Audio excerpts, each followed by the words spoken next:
बिस्मिल्लाहिर्रहमानिर्रहीम। अस्सलाम वालेकुम नाज़रीन, मैं वज़र फारूक अपने यूट्यूब चैनल के साथ बड़ी और अहम खबर के साथ आपकी खिदमत में हाजिर हूं। चेयरमैन पीटीआई इमरान खान जो कि इस वक्त जेल में मौजूद हैं, उनको 3 साल सजा तोशाखाना केस में हो चुकी है। लेकिन मामला उनकी सजा का एक इंतहाई अहम मोड़ पर आ गया है और उनकी रिहाई का फैसला तकरीबन होने जा रहा है। यह बड़ी खबर है। दूसरी बड़ी खबर यह है कि सदर आरिफ अलवी ने एक और आज छक्का रसीद किया है और इलेक्शन कमीशन के चीफ इलेक्शन कमिश्नर को उन्होंने मदऊ कर लिया है कि आए क्यों ना इंतखाबात की तारीख दी जाए। सबसे बड़ा और अहम फैसला सुप्रीम कोर्ट की तरफ से सामने आने जा रहा है। सुप्रीम कोर्ट में चेयरमैन पीटीआई बिलखसूस तोशाखाना का जो केस है, उस हवाले से मामला जेर समाअत था और सुप्रीम कोर्ट के चीफ जस्टिस समेत दीगर जो 2 जजेस हैं, जस्टिस जमाल मंदोखेर और जस्टिस नकवी साहब, उन्होंने आज वादे तौर पर रिमार्क्स दिए और ऐसे रिमार्क सामने आए जिसकी वजह से बिल्कुल ये मालूम हो रहा है कि इमरान खान साहब को तोशाखाना केस में बहुत बड़ा रिलीफ मिलने वाला है और ये सजा मुअत्तल होने वाली है। चीफ जस्टिस ने यहां तक कहा कि ये कैसा इंसाफ है कि एक बंदे को मुकम्मल तौर पर हक के दिफा का मौका ही नहीं दिया गया और इतना उजलत में ट्रायल कोर्ट ने फैसला सुना दिया और जेल भी भेज दिया।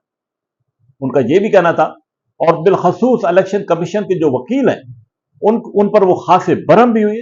आज इलेक्शन कमीशन के वकील सुप्रीम कोर्ट में भीली बिल्ली बने नजर आ रहे थे। लतीफ खोसला खान साहब ने भी ठोस दलाइल दी। इब्तिदा में जस्टिस जमाल मंदोखेर के रिमार्क्स कुछ और थे कि हाई कोर्ट को फैसला करने का मौका मिलना चाहिए, लेकिन जब मालूम हुआ कि हाई कोर्ट ने ये 7 दिन दिए थे ट्रायल कोर्ट को कि दोबारा तमाम केस को सुनकर फैसला दिया जाए, लेकिन जल्दबाजी में ट्रायल कोर्ट ने फैसला दिया और इमरान खान साहब को जेल भेज दिया गया।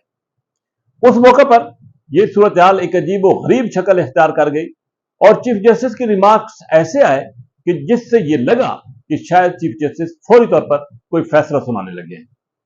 ताहम उनका यह कहना था कि इस्लामाबाद हाई कोर्ट में यह मामला जेर समाअत है और अगले दिन इस्लामाबाद हाई कोर्ट इस हवाले से मामले को टेकअप कर रही है, इसलिए वो कल तक इस मामले को देखेंगे। साथ ही साथ चीफ जस्टिस ने यह भी कहा कि समाअत 1 बजे होगी, 1 बजे तक इस्लामाबाद हाई कोर्ट कोई फैसला कर ले। तो यह मामला तो बिल्कुल अब क्लियर है कि इस्लामाबाद हाई कोर्ट ने जो भी फैसला दिया, सुप्रीम कोर्ट उस फैसले को टेकअप करेगी और सुप्रीम कोर्ट चेयरमैन पीटीआई को इस केस में रिलीफ बहुत बड़ा देने जा रही है, क्योंकि सुप्रीम कोर्ट के चीफ जस्टिस और ये 3 रुकनी जो बेंच है वो ये समझता है कि उजलत में तोशाखाना केस सुना गया, गवाह पेश करने की इजाजत नहीं दी गई और इस उजलत में ही इमरान खान साहब को जेल भेज दिया गया। तो ये तो बात बिल्कुल क्लियर है कि अब सुप्रीम कोर्ट ये बड़ा फैसला देने जा रही है। दूसरी तरफ एक भारी जिम्मेदारी इस्लामाबाद हाई कोर्ट पर भी आ पड़ी है। इस्लामाबाद हाई कोर्ट की चीफ जस्टिस जो कि मुख्तलिफ तारीखों में जो कि इस हवाले से आती रही हैं, कभी तो बीमार हो जाते थे और कभी समाअत जो है वो मुलतवी हो जाती थी, लेकिन अब ये लग रहा है कि इस्लामाबाद हाई कोर्ट भी अपनी जिम्मेदारी का मुजाहरा करेगी और इस केस का फैसला जो है वो कोई ना कोई लाजमी सुनाएगी। क्योंकि अगर 1 बजे तक इस्लामाबाद हाई कोर्ट ने फैसला ना दिया तो सुप्रीम कोर्ट में जब 1 बजे समाअत होगी तो सुप्रीम कोर्ट को वाज़ेह तौर पर डायरेक्शन या फैसला दे देगी, जिसकी वजह से चेयरमैन पीटीआई को एक बहुत बड़ा रिलीफ मिलने जा रहा है। लेकिन और भी मराइल हैं। साइफर का मामला भी है, उसमें भी गिरफ्तारी जो है इमरान खान साहब की डाली गई है, लेकिन एक रिलीफ तो यह है कि कम अज कम वो सजा जो है वो सस्पेंड हो जाएगी, जो कि 3 साल की है।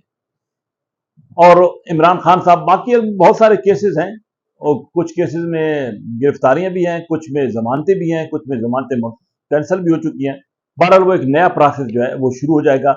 एक तोशाखाना की हद तक उनको बड़ा रिलीफ मिलने जा रहा है, जिसका अंदाजा इससे भी लगाया जा सकता है कि मुस्लिम लीग नवाज के पै दर पै बयानात आना शुरू हो गए हैं जजेस के खिलाफ, चीफ जस्टिस के खिलाफ और बिलखसूस इमरान खान की इस सजा की मुमकिन मुअत्तली के खिलाफ।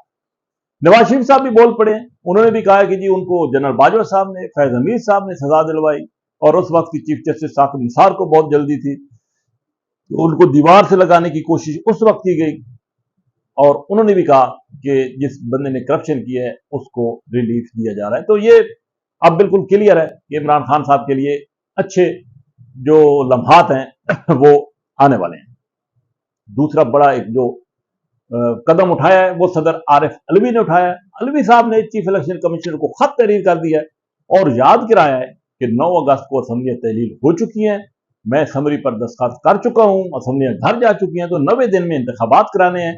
उन्होंने चीफ जस्टिस को कहा है कि वो आए, मुलाकात करें ताकि नए इंतखाबात के लिए तारीख का ऐलान किया जाए। आरिफ अलवी साहब ने आइन के मुताबिक ये लेटर लिखा है, लेकिन खबर यह है कि चीफ इलेक्शन कमिश्नर और इलेक्शन कमीशन एक मरतबा फिर अपनी मर्जी करेंगे और हल्का बंदियों का मामला और सीसीआई का मामला जो है वो सामने रखेंगे और सदर मुल्कात को कहेंगे कि अभी हमने हल्का बंदियां करनी है, इसलिए इंतखाबात जो है वो नहीं हो सकते फौरी तौर पर।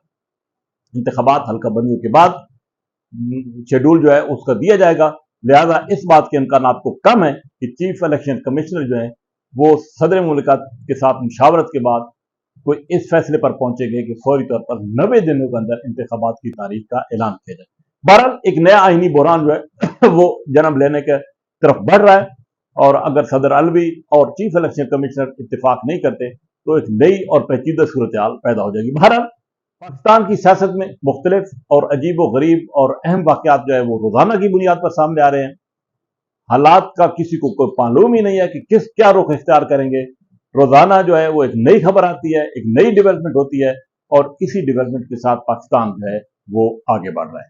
इसी के साथ इजाजत, अल्लाह हाफ़िज़।